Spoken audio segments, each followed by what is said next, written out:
about getting too much attention. Now, I like the attention, but I mean everything is Bobby this, Bobby that, Bobby this, Bobby that.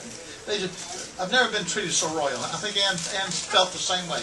Never been treated so royally where we stayed and where we went and what we did. And I said, now somehow this has got to work against us. Our kids, our players are not going to be focused.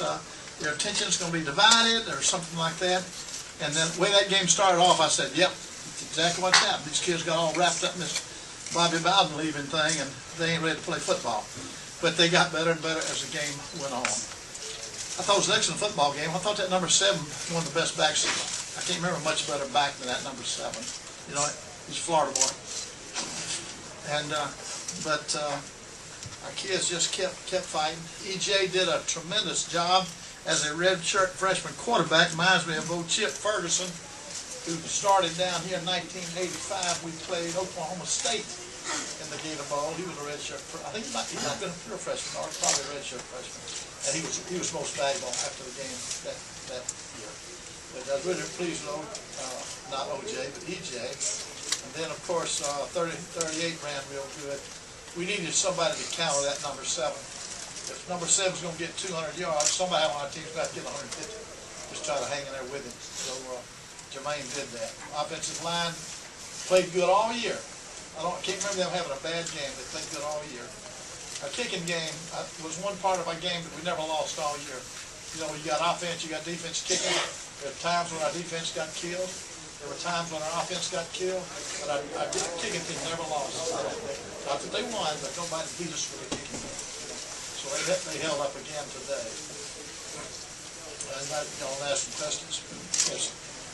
I've never been overly sentimental, but I'm just wondering at the end of a long parade what it means to get out of here with the win and carry off the field from the shot as your player. Well, I'll tell you what, it's amazing, but coming out with a win is kind of a bonus. You know, I mean, here I was looking at the end of my career. I'm going to either win 388 games or I'm going to win 389. You know, and don't neither one of them throw me over the hump or nothing. Unless something happened to Joe today. Anything happened to Joe today? I might sign up for another year if Joe leaves.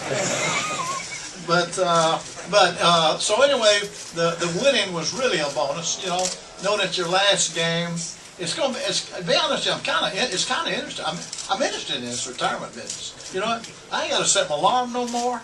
I'll get up when I get darn good and ready. Then, like I say, go out and look for a job.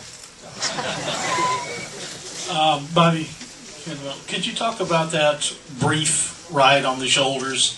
It looked like you asked to get down at the end rather than putting you down. Yeah. And two, how much did the years pour through your head today as you're walking down and you're down to your last half and your last quarter and your last drive? Yeah. Well, when I first came here, yeah, you folks that followed us back in those days, all big wins were finished with a carrying you off on your shoulders. I mean, it's just kind of what people did back in those days. When we won our 200th win, so we got carried off. We won our 100th win, we got carried off. Then the wins over Nebraska and Ohio State, they were usually carry-offs. And then we stopped doing it. I don't know why we stopped doing it, just stopped doing it. I think they like throwing water at you a little bit more, trying to create pneumonia. I finally asked them to stop. I said, man, don't do that anymore. Don't do it anymore. I'm 70 years old. I'll die of pneumonia if you don't hit me with that water anymore. So they stopped doing that.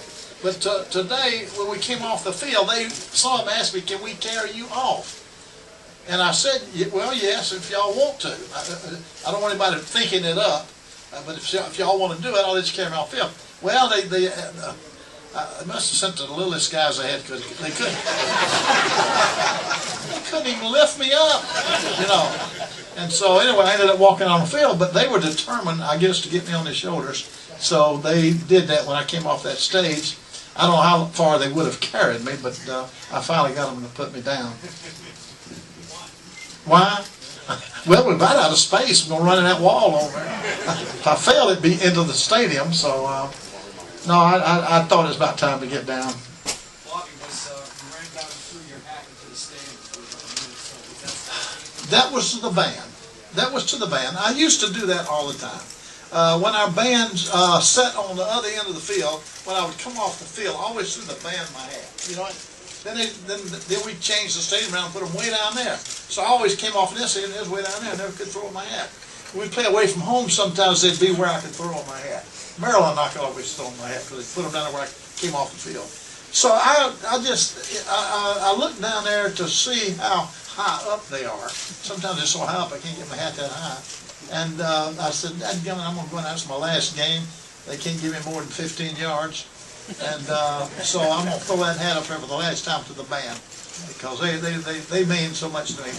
I'm a band man. I love the band." Bobby, how did you